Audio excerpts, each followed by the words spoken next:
ಜೇನಿನ ಹೊಳೆಯೋ ಹಾಲಿನ ಮಳೆಯೋ ಸುಧೆಯೋ ಕನ್ನಡ ಸವಿ ನುಡಿಯೋ. Hello hi ನಮಸ್ಕಾರ ಎಲ್ಲರಿಗೂ. ನಾನು ನಿಮ್ಮ ಗುರುಪ್ರಸಾದ್. ತುಂಬ ದಿನ ಆದಮೇಲೆ ವೀಡಿಯೋ ಮಾಡೋಣ ಅಂತ ಕೂತಿದ್ದೀನಿ ಇವತ್ತು. ಸೊ ಸ್ವಲ್ಪ ಬ್ಯುಸಿ ಇದ್ದೆ, ವರ್ಕು ಸ್ವಲ್ಪ ಬ್ಯುಸಿ. ಡಿಸೆಂಬರ್ ಅಲ್ವಾ, ಸ್ವಲ್ಪ ಸೀಸನ್ ನಮಗೆ ಆ್ಯಕ್ಚುಲಿ ಪ್ರಿಂಟಿಂಗಲ್ಲೆಲ್ಲ ತುಂಬಾ ಸೀಸನ್ ಇದು, ಹಾಗಾಗಿ ಸ್ವಲ್ಪ ಬ್ಯುಸಿ ಇದ್ದೆ. ಹಾಗಾಗಿ ನಾನು ವಾರಕ್ಕೊಂದ್ಸಲಿ ಬಿಡು ಮಾಡಿಕೊಂಡು ಲೈವ್ ಅಂತ ಬರ್ತಾಯಿದ್ದೆ. ಸೊ ಏನೇ ಕ್ವೈರೀಸ್ ಇದ್ರು, ಕ್ವಶನ್ಸ್ ಇದ್ರು ಆನ್ಸರ್ ಮಾಡೋಣ ಅನ್ನೋದಕ್ಕೆ ಇವತ್ತು ನಾನು ಮಾಡ್ತಾ ಇರೋ ವಿಡಿಯೋ ಬಂದು ಒಂದು ಇಂಪಾರ್ಟೆಂಟ್ ಟಾಪಿಕ್ ಬಗ್ಗೆ. ಅಂದರೆ ಕಾಲೋನಿ ಬ್ರೀಡಿಂಗ್ನ ಯಾವ ರೀತಿ ಮಾಡ್ಬೋದು ನಾವು, ಇಲ್ಲ ಕಾಲೋನಿ ಬ್ರೀಡಿಂಗ್ನ ನಾವು ಅಡಾಪ್ಟ್ ಮಾಡಿಕೊಂಡ್ರೆ ಏನೇನಾದ್ರಲ್ಲಿ ಸಮಸ್ಯೆಗಳು ಬರುತ್ತೆ, ಇಲ್ಲ ಏನೇನು ನಮಗೆ ಅನುಕೂಲಗಳಾಗುತ್ತೆ ಅನಾನುಕೂಲಗಳಾಗುತ್ತೆ ಅನ್ನೋದ್ರ ಬಗ್ಗೆ ನಾವು ಇವತ್ತು ಮಾತಾಡ್ತಾ ಇದ್ದೀವಿ ಈ ವಿಡಿಯೋನಲ್ಲಿ. ಸೊ ಹಾಗಾಗಿ ಈ ವಿಡಿಯೋ ಬಂದು ತುಂಬ ಇಂಟ್ರೆಸ್ಟಿಂಗ್ ಆಗಿರುತ್ತೆ, ತುಂಬ ಇಂಪಾರ್ಟೆಂಟ್ ಟಾಪಿಕ್ ಇದು. ಯಾರಾದರೂ ಬ್ರೀಡಿಂಗ್ನ ಸೆಟಪ್ ಮಾಡ್ತಿದ್ದೀರಾ, ಇಲ್ಲ ಮಾಡಬೇಕು ಅಂತ ಅಂದ್ಕೊಂಡಿದ್ದೀರಾ ಅಂತ ಇರೋರಿಗೆ ಮಾತ್ರ ತುಂಬಾ ಉಪಯುಕ್ತವಾದಂಥ ಒಂದು ಮಾಹಿತಿ ಇರುವಂಥ ಒಂದು ವಿಡಿಯೋ. ಹಾಗಾಗಿ ವಿಡಿಯೋನ ಎಂಡವರೆಗೂ ನೋಡಿ ನನಗೆ ಸಪೋರ್ಟ್ ಮಾಡಿ, ಓಕೆನಾ. ಸಬ್ಸ್ಕ್ರೈಬ್ ಮಾಡೋದ್ರ ಮೂಲಕ ನನಗೆ ಸಪೋರ್ಟ್ ಕೊಡೋದು ನೀವು ಮಾಡಬಹುದು. ಬನ್ನಿ ವಿಡಿಯೋನ ಇವಾಗ ನಾವು ಸ್ಟಾರ್ಟ್ ಮಾಡೋಣ. ಮೊದಲನೇದಾಗಿ ನಾವು ಕಾಲೋನಿ ಬ್ರೀಡಿಂಗ್ ಅಂತ ಅಂದಾಗ ನೀವು ಒಂದು ಯೋಚನೆ ಮಾಡಬೇಕಾಗಿರೋದು, ಲೈಕ್ ಎಷ್ಟು ಪೇರ್ಸ್ ನಾನು ಅದ್ರ ಕಾಲೋನಿ ಬ್ರೀಡಿಂಗಲ್ಲಿ ನಾನು ಸೆಟಪ್ ಮಾಡ್ತಾ ಇದ್ದೀನಿ, ಇಲ್ಲ ಯಾವ ರೀತಿಯಾದ ಬರ್ಡ್ನ ನಾನು ಸೆಟಪ್ ಮಾಡಬೇಕು ಅಂತ ಅಂದ್ಕೊಂಡಿದ್ದೀನಿ. ಸೊ ಇದು ತುಂಬಾ ಮುಖ್ಯವಾಗಿರೋದು, ಓಕೆನಾ. ಏನಕ್ಕೆ ಅಂತ ಹೇಳಿದ್ರೆ, ಇವಾಗ ನಾವು ಕೋಲ್ಕತ್ತಾದಲ್ಲಿ ಇರ್ಬೋದು, ಆಮೇಲೆ ತುಂಬ ಮಾಸ್ ಪ್ರೊಡಕ್ಷನ್ ಆಗುವಂಥ ಬರ್ಡ್ ಮಾರ್ಕೆಟ್ಸ್ ಇರ್ಬೋದು, ಓಕೆ. ಸೊ ಅಲ್ಲೆಲ್ಲನೂ ನಾರ್ಮಲ್ ಆಗಿ ಅವರೆಲ್ಲ ಮಾಡೋದೆಲ್ಲನೂ ಕಾಲೋನಿ ಬ್ರೀಡಿಂಗ್ ಏನೇ. ಇಂಡಿವಿಜುವಲ್ ಬ್ರೀಡಿಂಗ್ ಅಂತಲೂ ಮಾಡ್ತಾರೆ, ಕಾಲೋನಿ ಬ್ರೀಡಿಂಗ್ ಅಂತಲೂ ಮಾಡ್ತಾರೆ. ಇಂಡಿವಿಜುವಲ್ ಬ್ರೀಡಿಂಗ್ ಅಂದ್ರೆ ಏನು, ಕಾಲೋನಿ ಬ್ರೀಡಿಂಗ್ ಅಂದ್ರೆ ಇದನ್ನು ಫಸ್ಟ್ ನೀವು ತಿಳ್ಕೊಳ್ಳಿ. ಇಂಡಿವಿಜುವಲ್ ಬ್ರೀಡಿಂಗ್ ಅಂತ ಹೇಳಿದ್ರೆ, ನಮ್ಮಲ್ಲಿ ಯಾವ್ದಾರ ಒಂದು ಎಕ್ಸೋಟಿಕ್ ಬರ್ಡ್ಸ್ ಇದ್ದು, ತುಂಬ ಎಕ್ಸೋಟಿಕ್ ಬರ್ಡ್ ಅಂದರೆ ಈಗ ಮಕಾವ್ ಆಗಿರ್ಬೋದು, ಆಫ್ರಿಕನ್ ಗ್ರೇ ಆಗಿರ್ಬೋದು, ಸನ್ಕಾನ್ವರ್ ಆಗಿರ್ಬೋದು, ಈ ರೀತಿಯಾದ ಎಕ್ಸೋಟಿಕ್ ಬರ್ಡ್ಸ್ ಇದ್ದು ಅದನ್ನು ನಾವು ಇಂಡಿವಿಜುವಲ್ ಆಗಿ ಬ್ರೀಡ್ ಮಾಡೋದ್ರ ಮೂಲಕ ಕೆಲವೊಬ್ರು ಸಕ್ಸಸ್ನ ಕಂಡಿಡ್ತಾರೆ. ಅಂದರೆ ಸಪ್ರೇಟ್ ಆಗಿ ಅದಕ್ಕೆ ಒಂದು ಕೇಜ್ನ ಮಾಡಿ ಎರಡೆರಡು ಬರ್ಡ್ನ ಬಿಟ್ಟು ಅದನ್ನು ಬ್ರೀಡ್ ಮಾಡೋದ್ರ ಮೂಲಕ ಕೆಲವೊಬ್ರು ತುಂಬ ಸಕ್ಸಸ್ನ ಕಂಡಿರ್ತಾರೆ. ಹಾಗಾಗಿ ಅವರು ಇಂಡಿವಿಜುವಲ್ ಬ್ರೀಡಿಂಗ್ನ ಅಡಾಪ್ಟ್ ಮಾಡ್ಕೊತಾರೆ. ಈಗ ಕಾಲೋನಿ ಬ್ರೀಡಿಂಗ್ ಅಂದರೆ ಏನು? ಕಾಲೋನಿ ಬ್ರೀಡಿಂಗ್ ಅಂತ ಹೇಳಿದ್ರೆ, ಸೆಟ್ ಆಫ್ ಒಂದು 10 ಪೇರ್ನ 20 ಪೇರ್ನ ಒಂದೇ ಜಾಗದಲ್ಲಿ ಸೆಟ್ ಮಾಡಿ, ಅಂದರೆ ತುಂಬ ದೊಡ್ಡದಾದ ಒಂದು ಅಬೈರಿ ಮಾಡಿ, ಇಲ್ಲ ದೊಡ್ಡದಾದ ಒಂದು ಕೇಜ್ನ ಮಾಡಿ ಅದರಲ್ಲಿ ಸೆಟ್ ಮಾಡಿ ಅದಕ್ಕೆ ಬೇಕಾದಂಥ ಬ್ರೀಡಿಂಗ್ ಬಾಕ್ಸಸ್ನ ಒದಗಿಸಿ ಅದಕ್ಕೆ ಫುಡ್ ಡಯಟ್ ಅದೆಲ್ಲ ಮೇಂಟೈನ್ ಮಾಡಿಕೊಂಡು ಸೊ ಮಾಸಲ್ಲಿ ಬ್ರೀಡಿಂಗ್ ಮಾಡುವಂಥದ್ದು ಇದು ಕಾಲೋನಿ ಬ್ರೀಡಿಂಗ್ ಅಂತ ಕರಿತೀವಿ, ಓಕೆನಾ. ಇವಾಗ ಅನುಕೂಲಗಳೇನು ಅನಾನುಕೂಲಗಳೇನು ಅಂತ ತಿಳ್ಕೊಳ್ಳೋಣ. ಅನುಕೂಲಗಳು ಬಂತು, ಕಾಲೋನಿ ಬ್ರೀಡಿಂಗ್ ಅಂತ ಬಂದಿದ ತಕ್ಷಣ ನಮಗೆ ಒಂದು ದೊಡ್ಡದಾದ ಒಂದು ಲಾರ್ಜ್ ಸೆಟಪ್ ಬೇಕಾಗುತ್ತೆ. ಅಂದರೆ ಇವಾಗ ಒಂದು 10x10 ಫೀಟ್ ಬೇಕಾಗುತ್ತೆ. ಅದರಲ್ಲಿ ಸೂಟಬಲ್ ಆಗುವಂಥ ಪಕ್ಷಿಗಳನ್ನ ಮಾತ್ರ ನೀವು ಇಡಬೇಕಾಗುತ್ತೆ, ಓಕೆ. ಸೂಟಬಲ್ ಆಗುವಂಥ ಪಕ್ಷಿಗಳಂದರೆ ಯಾವ? ಲವ್ ಬರ್ಡ್ಸ್ ಇರ್ಬೋದು, ಫಿಂಚಸ್ ಇರ್ಬೋದು, ಜಾವಾ ಇರ್ಬೋದು, ಆಮೇಲೆ ಬಜ್ಜೀಸಲ್ಲಿ ಎಷ್ಟು ವೆರೈಟೀಸ್ ಇದೆಯೋ ಅಷ್ಟು ವೆರೈಟೀಸ್ ಕೂಡ ಇರ್ಬೋದು, ಕಾಕ್ಟೇಲ್ಸ್ ಇರ್ಬೋದು, ಆ್ಯಂಡ್ ಸ್ಮಾಲ್ ಕನೀಸ್ ಇರ್ಬೋದು. ಅಪ್ ಟು ಇಲ್ಲಿವರೆಗೂ ನೀವು ಕಾಲೋನಿ ಬ್ರೀಡಿಂಗ್ ಅನ್ನೋದನ್ನ ಒಂದು ಕಾನ್ಸೆಪ್ಟ್ ಥರ ಮಾಡ್ಕೋಬಹುದು, ಓಕೆ. ಸೊ ಏನಕ್ಕೆ ಮಾಡ್ಕೋಬಾರ್ದು ಅಂತಲೂ ನಾನು ಹೇಳ್ತೀನಿ. ಫಸ್ಟ್ ಇದು ಏನಕ್ಕೆ ಇದು ಅನುಕೂಲನ ನೀವು ತಿಳ್ಕೊಂಬಿಡಿ. ಇಲ್ಲಿವರೆಗೂ ನೀವು ಮಾಡ್ಕೋಬೋದು. ಸನ್ಕಾನ್ವರ್ ಎಲ್ಲನೂ ಅದನ್ನು ಕೂಡ ಕೆಲವೊಬ್ಬರೆಲ್ಲನೂ ಮಾಡಿದ್ದಾರೆ ಕಾಲೋನಿ ಬ್ರೀಡಿಂಗ್ನ, ಬಟ್ ನಾನು ಅಂತ ಏನಾದ್ರು ಅದನ್ನು ಸಜೆಸ್ಟ್ ಮಾಡೋಕ್ಕೆ ಹೋಗೋದಿಲ್ಲ. ಏನಕ್ಕೆ ಅಂತ ಕೂಡ ನಾನು ನಿಮಗೆ ಅನನುಕೂಲದಲ್ಲಿ ನಾನು ನಿಮಗೆ ಹೇಳ್ತೀನಿ. ಇವಾಗ ಅನುಕೂಲ ಅಂತ ಬಂದಾಗ ನಮಗೆ ಇದು ಮಾಡೋದ್ರಿಂದ ನಿಮಗೆ ಟೈಮ್ ಆರಾಮ್ ಅನಿಸುತ್ತೆ. ಏನಕ್ಕೆ ಅಂತ ಹೇಳಿದ್ರೆ ಎಲ್ಲ ಬರ್ಡ್ಸು ಒಂದೇ ಕಡೆ ಇರುತ್ತೆ, ನಿಮಗೆ ಅಷ್ಟು ಮೈಂಟೆನೆನ್ಸ್ ಅನ್ಸೋದಿಲ್ಲ. ಊಟ ಇಡೋದ್ರಿಂದ ಹಿಡಿದು ನೀರು ಇಡೋದ್ರಿಂದ ಹಿಡಿದು ಪ್ರತಿಯೊಂದು ಕೂಡ ಆರಾಮಾಗಿ ಇಟ್ಕೋಬೋದು. ಕ್ಲೀನಿಂಗಿಂದ ಹಿಡಿದು ಪ್ರತಿಯೊಂದು ಕೂಡ ಆರಾಮಾಗಿ ಮಾಡ್ಬೋದು. ಯಾವುದೇ ರೀತಿಯಾದ ಟ್ರೇ ಸಿಸ್ಟಮ್ ನೀವು ಮಾಡೋದಿಲ್ಲ. ಸೊ ಹಾಗಾಗಿ 10 ಪೇರ್ ಇದ್ದಾಗ 10 ಟ್ರೇ ಅಂತ ಬರಲ್ಲ, 10 ಕೇಜ್ ಅಂತ ಬರಲ್ಲ, 20 ಕಪ್ ಅಂತ ಬರಲ್ಲ, ತಿರ್ಗಾ 10 ಪ್ಲೇಟ್ ಫುಡ್ ಅಂತ ಬರಲ್ಲ, ತಿರ್ಗಾ 10 ಪ್ಲೇಟ್ ಸಾಫ್ಟ್ ಫುಡ್ ಅಂತ ಬರಲ್ಲ.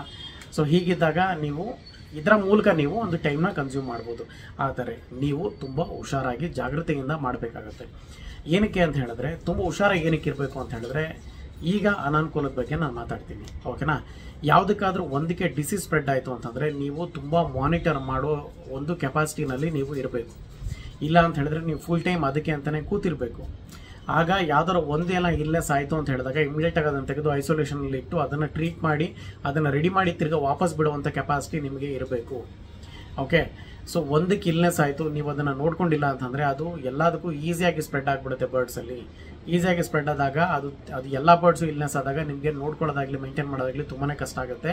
ಇದರಿಂದ ಡೆತ್ ಆಗುವಂಥ ಚಾನ್ಸಸ್ ತುಂಬ ಜಾಸ್ತಿ ಇರುತ್ತೆ. ಅನುಕೂಲಕ್ಕಿಂತ ಅನಾನುಕೂಲಗಳ ಪಟ್ಟಿ ತುಂಬಾ ಜಾಸ್ತಿ, ಓಕೆ. ಆಮೇಲೆ ಇನ್ನೊಂದೇನಪ್ಪ ಅಂತ ಹೇಳಿದ್ರೆ, ನಾವು ಇಲ್ಲಿ ಟೈಮ್ನ ಸ್ಕಿಪ್ ಮಾಡೋದಕ್ಕೆ ನಾವು ಫುಡ್ನ ವಾಟರ್ನ ಒಂದೇ ಸಲ ಇಡ್ತೀವಿ, ಒಂದೇ ಸಲ ಮಾಡ್ತೀವಿ ಅಂತ ಮಾಡ್ತೀವಿ. ಆದರೆ ಫುಡ್ನಲ್ಲಿ ಎಲ್ಲನೂ ಹೋಗಿ ಡಿಸಿಪ್ಲಿನ್ ಆಗಿ ಪಕ್ಷಿಗಳು ಕೂತ್ಕೊಂಡು ಊಟ ಮಾಡೋದಿಲ್ಲ. ಕೆಲವೊಂದು ಪಕ್ಷಿಗಳು ಪಾಟಿ ಕೂಡ ಮಾಡುತ್ತೆ. ಆ ಪಾಟಿ ಮಾಡೋದ್ರಿಂದ ಅದರಲ್ಲಿ ಸ್ವಲ್ಪ ಇನ್ಫೆಕ್ಷನ್ಸ್ ಜಾಸ್ತಿ ಆಗ್ಬೋದು. ಇದು ಕೂಡ ತೊಂದರೆ ಇದೆ. ಓಕೆನಾ. ಆಮೇಲೆ ಇನ್ನೊಂದು ಏನಾಗುತ್ತೆ, ಬ್ರೀಡಿಂಗ್ ಟೈಮಲ್ಲಿ ಪಕ್ಷಿಗಳು ಡಾಮಿನೇಟ್ ಮಾಡೋದಕ್ಕೆ ಸ್ಟಾರ್ಟ್ ಮಾಡುತ್ತೆ. ಅಂದರೆ ಯಾವುದು ಸ್ಟ್ರಾಂಗೆಸ್ಟ್ ಇನ್ ದ ಪ್ಯಾಕ್ ಅನ್ನೋದನ್ನ, ಅಂದರೆ ಯಾವುದು ಬಲಶಾಲಿ ಇದೆ ಆ ಗುಂಪಲ್ಲಿ ಅನ್ನೋದನ್ನು ನೋಡಿಕೊಂಡು, ಯಾವುದು ವೀಕ್ ಆಗಿದೆ ಬರ್ಡ್ಸ್ ಅನ್ನೋದನ್ನು ನೋಡಿಕೊಂಡು, ಇದನ್ನು ನೋಡ್ಕೊಂಡು ಟಾರ್ಗೆಟ್ ಮಾಡುತ್ತೆ. ಕೆಲವೊಂದ್ಸಲಿ ಗೂಡುಗಳು ಪಕ್ಕದಲ್ಲಿ ಇಟ್ಟಿದ್ದಾಗ ಒಂದು ಪಕ್ಷಿ ಒಂದು ಗೂಡಿಗೆ ಹೋಗೋ ಬದಲು ಇನ್ನೊಂದು ಗೂಡಿಗೆ ಹೋಗಿ ಅಲ್ಲಿ ಮೊಟ್ಟೆಗಳನ್ನ ಹೊಡೆದಾಕುವಂಥ ಚಾನ್ಸಸ್ ಇರುತ್ತೆ. ಇದನ್ನೆಲ್ಲ ಪಕ್ಷಿಗಳ ಒಂದು ಡಾಮಿನೆಂಟ್ ಬಿಹೇವಿಯರ್ ಅಂತ ನಾವು ಕರಿತೀವಿ. ಇದು ಕಾಲೋನಿ ಬ್ರೀಡಿಂಗಲ್ಲಿ ಆಗ್ತಾನೆ ಇರುತ್ತೆ. ಓಕೆ. ಆದರೂ ಕೂಡ ಏನಕ್ಕೆ ಕಲ್ಕತ್ತಾದಲ್ಲಿ ಇರ್ಬೋದು, ಬೇರೆ ಕಡೆ ಮಾಸ್ ಪ್ರೊಡಕ್ಷನ್ಸಲ್ಲಿರ್ಬೋದು, ಅಲ್ಲಿ ಕಾಲೋನಿ ಬ್ರೀಡಿಂಗ್ನೇ ಮಾಡ್ತಾರೆ ಅಂತಂದರೆ, ಅವರು ತುಂಬ ಲಾರ್ಜ್ ಫಾರ್ಮ್ಯಾಟಲ್ಲಿ ಅವರು ಬಿಸ್ನೆಸ್ನ ಮಾಡ್ತಿರ್ತಾರೆ. ತುಂಬ ಲಾರ್ಜ್ ಫಾರ್ಮ್ಯಾಟ್ ಅದು. ಒಂದು ಕಾಕ್ಟೈಲ್ ಅವೈರಿನಲ್ಲಿ ನನ್ನ ಪ್ರಕಾರ ಏನಿಲ್ಲ ಅಂತನೂ 50ರಿಂದ 100 ಪೇರ್ವರೆಗೂ ಅವ್ರು ಸೆಟ್ ಮಾಡಿರ್ತಾರೆ. ಹಾಗಾಗಿ ಅವರು ಜಾಸ್ತಿ ಅದ್ರ ಬಗ್ಗೆ ತಲೆ ಕೆಡಿಸ್ಕೊಳಕ್ಕೆ ಹೋಗೋದಿಲ್ಲ. ಅವರು ಅದಕ್ಕೆ ಅಂತ ಹುಡುಗರನ್ನ ಇಟ್ಟಿರ್ತಾರೆ, ಮಾನಿಟರ್ ಮಾಡ್ತಾರೆ. ಸೊ ಹೀಗಾಗಿ ಅವ್ರು ಅದರಲ್ಲಿ ಸಕ್ಸಸ್ ಕಾಣ್ಬೋದೇನೋ, ಗೊತ್ತಿಲ್ಲ ನಮಗೆ. ಬಟ್ ಮ್ಯಾಕ್ಸಿಮಮ್ ಅಂತೂ ಅದರಲ್ಲಿ ಸಾಯೋ ಚಾನ್ಸಸ್ಸೇ ಜಾಸ್ತಿ ಇರುತ್ತೆ ಬರ್ಡ್ಸ್ಗಳು. ಓಕೆ. ಬಟ್ ನಾನು ಸಜೆಸ್ಟ್ ಮಾಡೋದು ಏನಂತ ಹೇಳಿದ್ರೆ, ಇಂಡಿವಿಜುವಲ್ ಬ್ರೀಡಿಂಗ್ ಮಾಡಿ, ಸಪ್ರೇಟ್ ಕೇಜಸ್ ಮಾಡ್ಕೊಳ್ಳಿ. ನಿಮಗೇನು ಡೈಲಿ 1 ಅವರ್ ಇಲ್ಲ 2 ಅವರ್ ಜಾಸ್ತಿ ಆಗ್ಬೋದು, ಆದರೆ ನಿಮಗೆ ಕ್ವಾಲಿಟಿ ಚಿಕ್ಸ್ ಬರುತ್ತೆ, ಕ್ವಾಲಿಟಿ ಪೇರೆಂಟ್ಸ್ ಆರಾಮಾಗಿರುತ್ತೆ, ಒಳ್ಳೆ ಹೆಲ್ತಿಯಾಗಿರುತ್ತೆ. ಒಂದು ದೊಡ್ಡದಾದ ಒಂದು ಕೇಜ್ ಮಾಡ್ಕೊಳ್ಳಿ. ಒಂದೊಂದು ಪೇರ್ ಆದರೂ ಕೂಡ ದೊಡ್ಡದಾದ ಒಂದು ಕೇಜ್ ಮಾಡ್ಕೊಳ್ಳಿ. ಹಾರಾಡಬೇಕು ಪಕ್ಷಿಗಳು, ಆ ರೀತಿಯಾದ ಒಂದು ಕೇಜ್ನ ಮಾಡ್ಕೊಳ್ಳಿ. ಫ್ರೀ ಫ್ಲೈಟ್ ಮಾಡಬೇಕು ಆರಾಮಾಗೋದ್ರೊಳಗಡೆ. ಅದಕ್ಕೆ ಬೇಕಾದಂಥ ಡಯಟ್ ಕೊಡಿ, ಫುಡ್ ಕೊಡಿ, ಪ್ರತಿಯೊಂದು ಕೊಡಿ. ಸೊ ಇದು ತುಂಬಾ ಉತ್ತಮ. ಕಾಲೋನಿ ಬ್ರೀಡಿಂಗ್ಗೆ ಕಂಪೇರ್ ಮಾಡಿದ್ರೆ ಇದು ತುಂಬಾ ಉತ್ತಮ.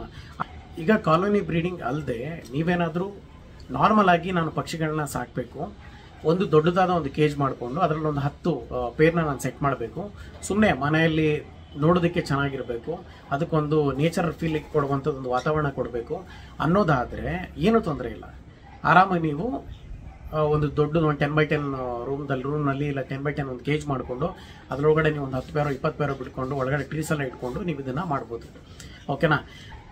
ಈಗ ನಾನು ಕಾಲೋನಿ ಬ್ರೀಡಿಂಗ್ನ ತಪ್ಪು ಅಂತ ನಾನು ಹೇಳ್ತಾ ಇಲ್ಲ, ಅದನ್ನು ಯಾರು ಮಾಡಿದ್ರೆ ಅದ್ರಿಗೆ ಸೆಟ್ ಆಗುತ್ತೆ ಅನ್ನೋದು ತುಂಬಾ ಮುಖ್ಯ ಆಗಿರುತ್ತೆ. ಓಕೆನಾ. ಕಾಲೋನಿ ಬ್ರೀಡಿಂಗ್ನ ಯಾರು ಮಾಡ್ಬೋದು ಅಂತ ಹೇಳಿದ್ರೆ, ಇವಾಗ ಫುಲ್ ಟೈಮ್ ನಾನು ಇದಕ್ಕೆ ಅಂತಲೇ ಒಂದು ಬಿಸ್ನೆಸ್ ಅಂತ ಅಂದ್ಕೊಂಡು, ಇಲ್ಲ ಒಂದು ಪ್ಯಾಷನ್ನ ಬಿಸ್ನೆಸ್ ಆಗಿ ಟರ್ನ್ ಮಾಡಿಕೊಂಡು ಇದನ್ನೇ ನಾನು ಮಾಡ್ತೀನಿ ಫುಲ್ ಟೈಮು, ನನಗೆ ಬೇರೆ ಯಾವುದೇ ರೀತಿಯಾದ ನನಗೆ ಕೆಲಸ ಇಲ್ಲ, ಯಾವುದೇ ಕಮಿಟ್ಮೆಂಟ್ಸ್ ಇಲ್ಲ, ಆರಾಮಾಗಿ ನಾನು ಅದನ್ನು ಮಾನಿಟ್ರ್ ಮಾಡ್ಕೊಂಡು ಆರಾಮಾಗಿ ನೋಡ್ಕೊತೀನಿ ಅನ್ನೋರಿಗೆ ಕಾಲೋನಿ ಬ್ರೀಡಿಂಗ್ ಬಂದು ದಿ ಬೆಸ್ಟ್ ಅಂತ ಅನಿಸುತ್ತೆ. ಏನಕ್ಕೆ ಅಂತ ಹೇಳಿದ್ರೆ, ಅವರು ಅಲ್ಲೇ ಕೂತಿರ್ತಾರೆ, ಅಲ್ಲೇ ಮಾನಿಟ್ರ್ ಮಾಡ್ತಿರ್ತಾರೆ, ಇಲ್ಲ ಒಂದು ಕ್ಯಾಮ್ರಾ ಹಾಕಿರ್ತಾರೆ, ಅದು ನೋಡ್ಕೊತಿರ್ತಾರೆ ಯಾವಾಗ್ಲೂ. ಸೊ ಏನೇ ಒಂದು ಅದರಲ್ಲಿ ಸಡನ್ನಾಗಿ ಕಿತ್ತಾಟ ಆದ್ರೂ ಏನೇ ಆದರೂ ಕೂಡ ಇವರು ಬಂದು ಅದನ್ನು ಇವರು ಅಟೆನ್ಷನ್ ಅದಕ್ಕೆ ಕೊಡ್ತಾರೆ, ಗಮನ ಕೊಡ್ತಾರೆ. ಆಮೇಲೆ ಏನಾದರೂ ಒಂದು ಇಲ್ನೆಸ್ ಆಗಿದ್ರೆ ಅದನ್ನು ಇಮಿಡಿಯೇಟಾಗಿ ಎತ್ಕೊಂಡೋಗಿ ಐಸೋಲೇಷನ್ಗೆ ಹಾಕಿ ಅದನ್ನು ಕ್ಯೂರ್ ಮಾಡ್ತಾರೆ. ಸೊ ಈ ರೀತಿಯಾಗಿ ಪಕ್ಷಿಗಳ ಬಗ್ಗೆ ತುಂಬ ಚೆನ್ನಾಗಿ ತಿಳ್ಕೊಂಡಿದ್ರೆ ನೀವು ಆರಾಮಾಗಿ ಕಾಲೋನಿ ಬ್ರೀಡಿಂಗ್ನ ಮಾಡ್ಬೋದು, ಯಾವುದೇ ರೀತಿಯಾದ ಪ್ರಾಬ್ಲಮ್ ಇಲ್ಲ. ಆದರೆ ಫಸ್ಟ್ ಟೈಮ್ ನೀವೇನಾದರೂ ಮಾಡ್ತಿದ್ದೀರಾ ಅಂತಂದಾಗ, ಮೊದಲನೇ ಸಲ ಮಾಡ್ತಿದ್ದೀರಾ ಅಂತಂದಾಗ, ನೀವು ಕಾಲೋನಿ ಬ್ರೀಡಿಂಗ್ನ ಮಾಡೋದ್ರ ಬದಲು ಇಂಡಿವಿಜುವಲ್ ಬ್ರೀಡಿಂಗ್ನ ಫಸ್ಟು ಕಲ್ತ್ಕೊಳ್ಳಿ ಅದರಲ್ಲಿ. ಓಕೆನಾ. ಇಂಡಿವಿಜುವಲ್ ಬ್ರೀಡಿಂಗ್ನ ಮಾಡಿ, ಅದರಲ್ಲಿ ಏನು ಫ್ಲಾಸ್ ಬರುತ್ತೆ, ಅದರಲ್ಲಿ ಏನು ಪ್ರಾಬ್ಲಮ್ ಬರುತ್ತೆ, ಓಕೆ ಎಲ್ಲ ಸ್ಮೂತಾಗಿ ನಡೀತಿದೆಯಾ, ಏನಾಗ್ತಿದೆ ಅಂತ ಕಂಪ್ಲೀಟಾಗಿ ತಿಳ್ಕೊಂಡು ಮೇಲೆ ನೀವು ಕಾಲೋನಿ ಬ್ರೀಡಿಂಗ್ಗೆ ಬರೋದು ತುಂಬಾ ಉತ್ತಮ. ಓಕೆನಾ. ಸೊ ಇವತ್ತಿನ ವಿಡಿಯೋದಲ್ಲಿ ಕಾಲೋನಿ ಬ್ರೀಡಿಂಗ್ ಮತ್ತು ಇಂಡಿವಿಜುವಲ್ ಬ್ರೀಡಿಂಗ್ ಬಗ್ಗೆ ನಾನು ಡಿಫ್ರೆನ್ಷಿಯೇಟ್ ಮಾಡಿದ್ದೀನಿ.